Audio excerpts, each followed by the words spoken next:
오늘은 이제 복음에 대해서 얘기합니다. 우리가 복음 그러면 흔히 쓰는 단어는 아니죠. 복음이.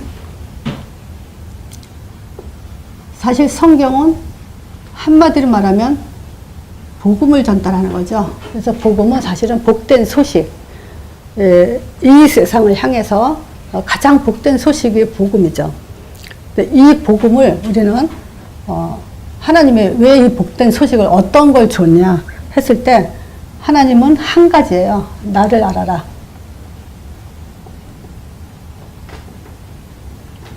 이게 하나님의 가장 큰 소원이죠. 그래서 하나님께서는 하나님의 존재를 확인하는 답을 주신 거예요. 자, 두 번째.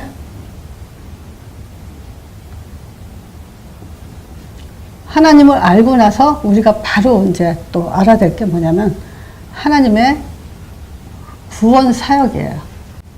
또 이 구원 사역을 알게 하시고 또 뭘 알게 하냐면요. 성령의 사역을 알게 하시죠. 말하자면 성경은 복음을 말하고 복음은 이제 사실 로마서 1장 2절에서 4절 설명은 잘 해놨죠. 이 복음은 하나님이 선지자들을 말미암아 성경에 미리 기록을 해놨죠. 육신으로는 다윗의 혈통으로 오시고 성결의 영으로는 죽음 가운데 부활해서 하나님의 아들로 인정됐다. 이게 복음이에요. 자, 이 복음은 복된 소식으로 우리한테 뭘 갖다 주냐면 하나님을 알아라. 또 구원에 대해서 알아라. 성령의 사역을 알아라. 이거 세 가지예요, 사실은. 성경 66권을 가지고 이렇게 우리가 깨달아 간다면 참복음을 알게 되는 거죠. 근데 여기서 우리가 더 필요한 부분이 있죠. 복음을 우리 입장에서는 믿음이라 그래요. 그래서 우리는 믿으면서도 믿음이 뭐냐라고 물어보면 믿음이 뭐다라고 말하지 못하는 사람들이 많죠. 그래서 제가 메시지를 하죠. 자, 믿음이 뭐냐 그러면 하나님은 자기를 알게 하기 위해서 또는 존재 확인을 위해서 하나님이 하신 일은 이제 아들을 보낸 거죠. 자, 그래서 하나님의 아들이라는 말은 아들을 통해서 곧 하나님을 증명하는 거기 때문에 그 아들은 곧 하나님이라는 거예요.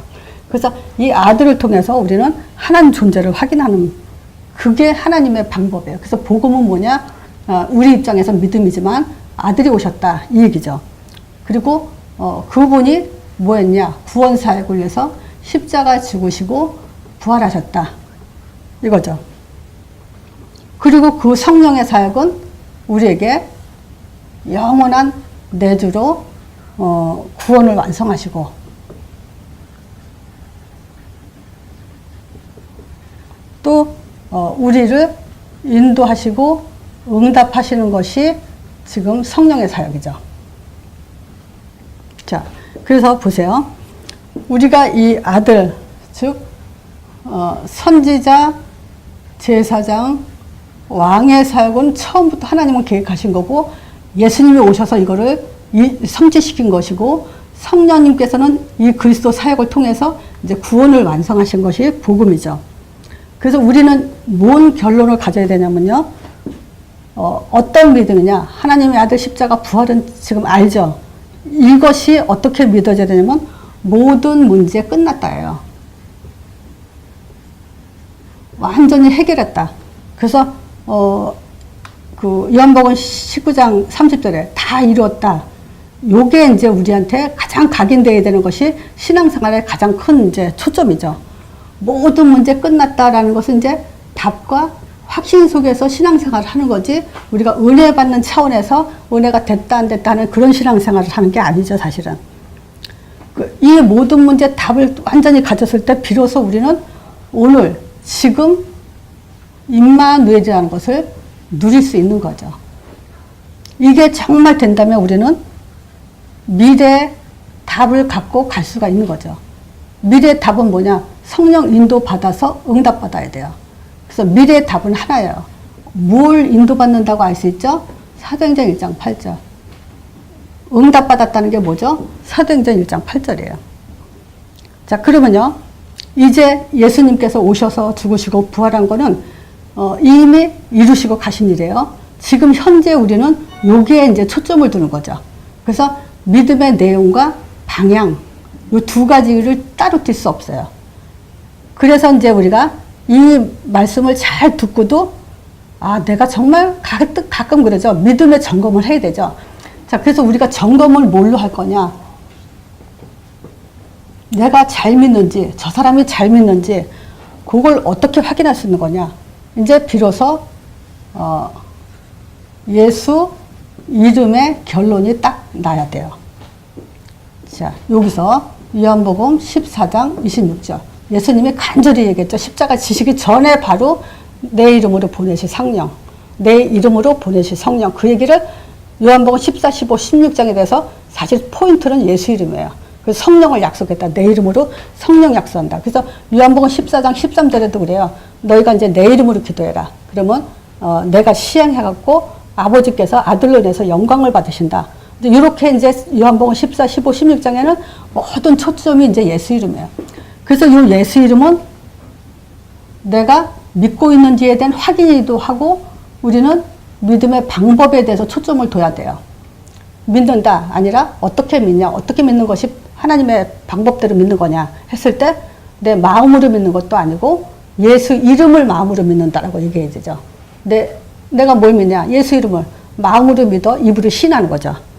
자, 그리고 이 이름이 우리에게 영접하는 그 순간에 예수 이름 부르는 그 순간에 성령 역사하고 하나님의 자녀되는 축복이기 때문에 또 뭘 누리냐면 영적 사실을 누려야 돼요. 영적으로 반드시 일어나요. 왜 그렇죠? 왜 그럴까요? 왜 영적인 사실이 반드시 일어날까요? 예수 이름으로 약속했기 때문에 그렇게 믿어야 돼요. 하나님이 예수 이름 부르면 하나님이 들으신다고 약속했다. 요게 이제 계속 머릿속에 들어가야 돼요. 그래서 내가 예수 이름 불러놓고 하나님 들으셨다. 그 확신을 딱 들어가야 되죠. 그래서 요쯤에 와서는 어떤 면에서는 기도라고 해도 돼요. 기도. 자, 그럼 이 영적 사실이 드러난 그 증거가 어딨냐? 사도행전 3장 1절에서 10절이에요. 베드로가 그랬거든요. 나는 음과 금, 내가 가진 거 아무것도 없다. 내게 있는 건 네게 주는데 나사렛 예수 이름으로 일어나 걸어라 했어요. 지금 이 베드로가. 그럼 베드로한테는 어떤 것이 보이죠? 어떻게 안진뱅이를 예수 이름밖에 줄 게 없다라고 하면서 안진뱅이가 일어난 사건이 일어나죠? 베드로는 이미 믿음이 반석이 되어 있는 거예요. 그래서 이 믿음 위에 교회를 세우게 되죠. 또 예수 이름을 당할 자가 없어요. 하나님의 이름이기 때문에 음부의 권세가 이기지 못하는 걸 베드로는 알고 있어요. 베드로가 주는 글쎄 살아계신 하나님이 아십니다 고백할 때 반석 같은 교회 음부의 권세가 이기지 못하고 천국 열쇠를 주겠다 했어요. 그래서 베드로는 사도행전 3장에 보면요. 요 세 가지 응답을 이제 완전히 받아버린 거죠. 자, 그래서 우리가 복음은 예수가 복음이죠. 성경이 기록한 대로. 근데 이 진짜 복음은요, 참 복음은 이 복음이 우리의 믿음의 내용으로 돼야 되고요. 이 믿음의 내용이 기도로 연결이 되고 응답으로 연결이 되는 거. 그래서 복음, 기도, 응답이 일치되는 게 진짜 복음이에요. 그래서 복음은 기껏 많이 들었는데 기도가 종교 기도로 바뀌죠. 또 방향이 다르죠. 그러면 결국 그거는 종교가 돼버리죠. 이게 일치시켜야 되는 게 지금 이 시대에 나는 가장 큰 중요한 사역이라고 봐요. 그래서 복음, 기도, 응답. 그래서 이거는 이제 그 모든 문제 끝났다는 내가 지금 말 안 했지만 창세기 3장 문제 우리 아시잖아요. 그 문제, 근본 문제가 완전 뿌리 뽑고 끝났기 때문에 끝난 거예요, 다. 하나님은 한 번에 단번에 십자가 부활로 완전하게 이루셨기 때문에 더 이상 완벽한 답도 없고 또 줄 일도 없어요. 우리는 이거를 그냥 입으로 시인만 하면 돼요. 그래서 기도라는 건 바로 그거거든. 그 이름을 신뢰하면서 최고의 믿음의 방법을 갖고 영적 사실을 누리는 것이 최고 기도예요. 그러면 시간이 지나보세요. 반석돼 있어요. 이런 완전한 복음을 가지고 24시, 25시 응답을 받으면 하나님은 안 쓸 수가 없죠. 오늘 여기까지 하겠습니다. 10분 메시지.